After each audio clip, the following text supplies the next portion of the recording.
Don't worry, the Virginia company will buy it and bring it here in bulk. So you arrive and we will issue a musket. Some of them weigh 8 pounds, some of them weigh over 20 pounds. You will be issued armor if you didn't bring your own. Armor, on the average, about 15 pounds, most likely more.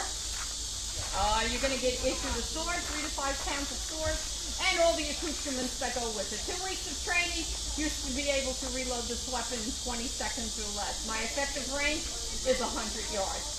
So what I'm going to do is show you step by step how to load it. Got your burning match in your hand.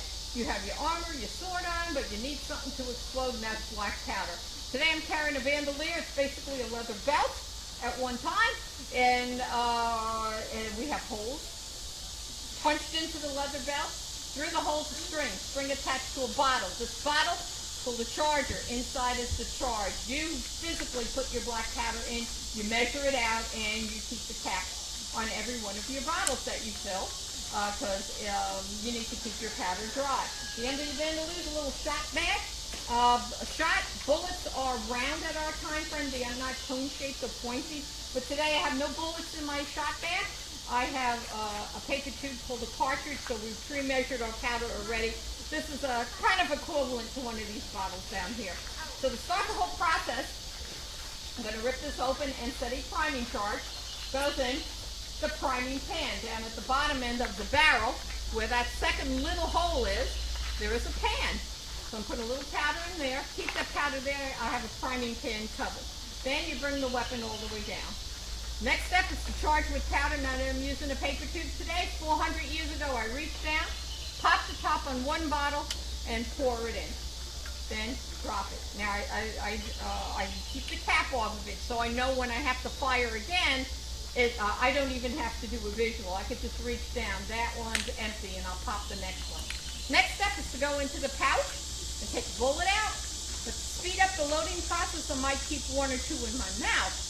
Then I'm going to take out my scouring stick. I spit one in my hand and put one right on the top and shove the whole thing down the tube to the bottom end. So take the scouring stick, put this back because you might need it because you need to reload in 20 seconds.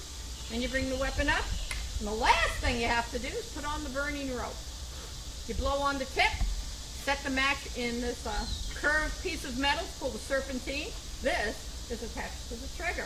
So when I pull down on the trigger, down comes the burning match, and it should explode. The powder and the priming charge goes through that little hole, and like that, the main charge will go off. Now, those of you who came late, you might need to cover your ears. Don't use dirty fingers.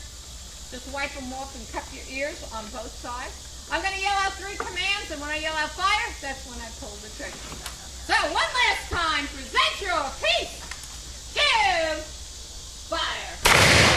And that's how we shoot muskets. So thanks for coming, everybody. We'll do this again in about 20 minutes. If you got any questions, I'm right here. How far do you think mine can go? Got it. 100 yards. Wow. Weapon bring down armament and 700 pound war. What do you think you're going to do to a native warrior struck by one of those?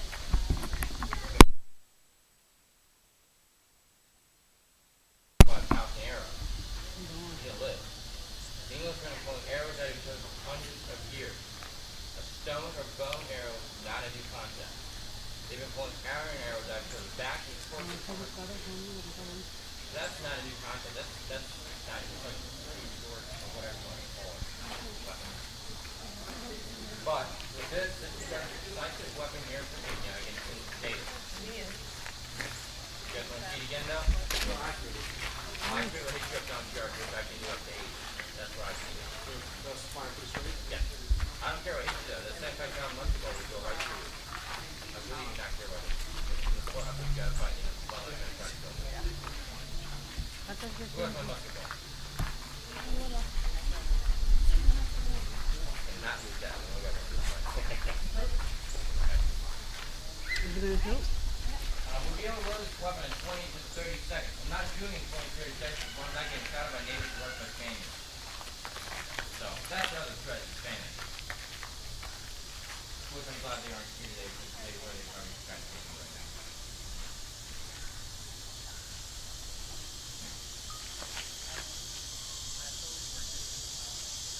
I'm using a paper part for safety reasons. I have to. originally they would have been in the flat. Unless these paper cartridges might use them for men on horseback, so they're easier to load. When riding a horse, you got horse going up and down, up and down.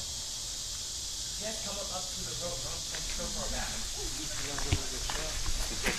down here like that. That's where the rope is there. That's the boundary. Listen, if I get in with you this close, I would have had to further back.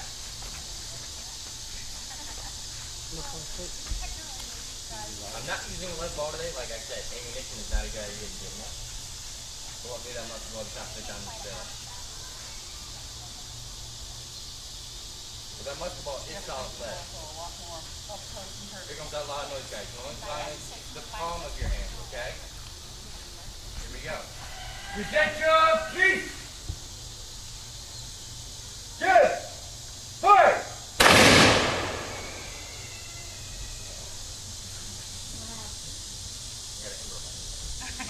I can burn like non-stop. For flintlocks, but well, they didn't use them. That's the Matchlock musket, folks. If you got any questions, we'll stick around for a bit. Nice.